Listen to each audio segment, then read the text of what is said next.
Bal'am adalah seorang ulama besar yang sangat fenomenal bagi umat Islam, sebab namanya diabadikan dalam Al-Quran dan Taurat. Bal'am adalah penduduk negeri Yaman. Bal'am bin Ba'urah, keturunan Nabi Lut bin Haran bin Azar. Bal'am merupakan ulama dari kalangan Bani Israel yang hidup pada zaman Nabi Musa alaihi salam. Sebagian ulama menyatakan bahwa Bal'am bin Ba'urah adalah seorang nabi, namun pendapat ini dibantah oleh Ibnu Katsir. Allah berfirman dalam Al-Quran surat Al-A'raf ayat 175, Watlu alaihim naba'alladzi atainahu ayatina fansalakha minha fa'atba'ahu syaitanu fakana minal ghawin. Dan bacakanlah kepada mereka berita orang yang telah kami berikan kepadanya ayat-ayat kami, kemudian dia melepaskan diri daripada ayat-ayat itu, lalu dia diikuti oleh syaitan sampai dia tergoda, maka jadilah dia termasuk orang-orang yang sesat. Dalam Al-Quran surat Al-A'raf ayat 176, Allah juga berfirman, Walau syi'na la rafa'nahu biha walakinnahu akhlada minal ardi wa atba'a hawah famathaluhu kamathalil kalbi in tahmil alaihi yalhath aw tatrukhu yalhath dzalika mathalul qaumil ladzina kadzabu biayatina faqsusil qasas la'allahum yatafakkarun. Dan kalau kami menghendaki, sesungguhnya kami tinggikan dengan ayat-ayat itu, tetapi dia cenderung kepada dunia dan menurutkan hawa nafsunya yang rendah. Maka perumpamaannya seperti anjing, jika kamu menghalaunya, diulurkannya lidahnya, dan jika kamu membiarkannya, dia mengulurkan lidahnya. Demikian itulah perumpamaan orang-orang yang mendustakan ayat-ayat kami. Maka ceritakanlah kisah-kisah itu agar mereka berfikir.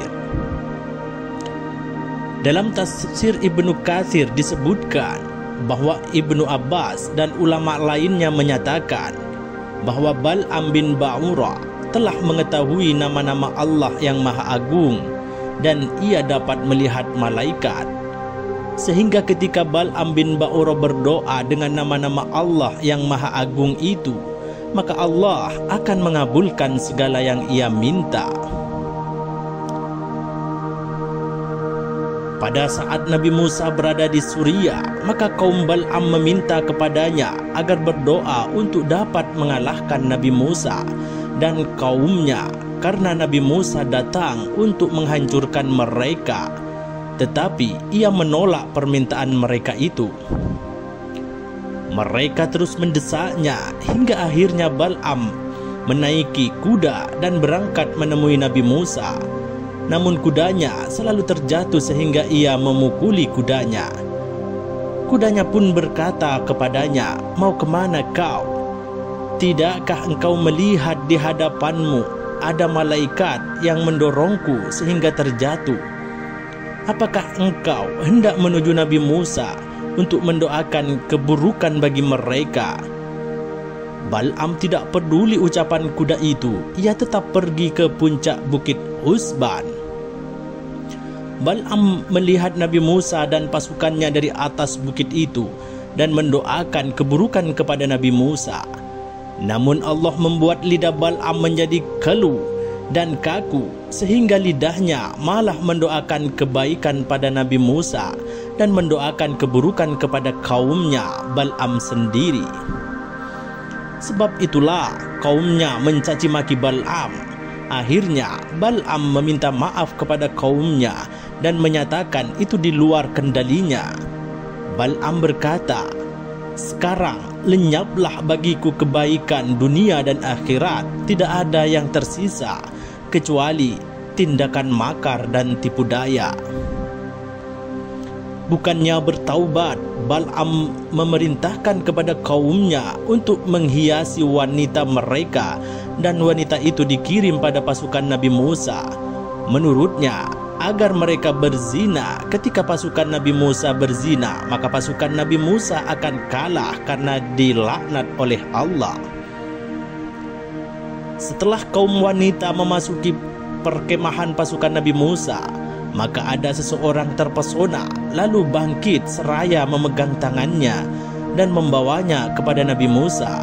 Orang itu berkata pada Nabi Musa, "Aku kira kamu akan mengatakan bahwa wanita ini haram bagiku." Nabi Musa berkata, "Benar, wanita ini diharamkan bagimu." Orang itu berkata, "Demi Allah, untuk yang satu ini aku tidak mentaatimu." Allah pun mengirimkan wabah penyakit kepada Bani Israel. Fansahah bin Al-Aizar bin Harun, pembantunya Nabi Musa, pun membunuh para pelaku zina tersebut. Kemudian Fanhasa berdoa, "Ya Allah, demikianlah yang kami lakukan terhadap orang yang mendurhakaimu." Penyakit wabah pun hilang dari mereka. Penyakit wabah itu jelas merupakan azab dari Allah Subhanahu wa Ta'ala karena kemaksiatan yang dilakukan manusia.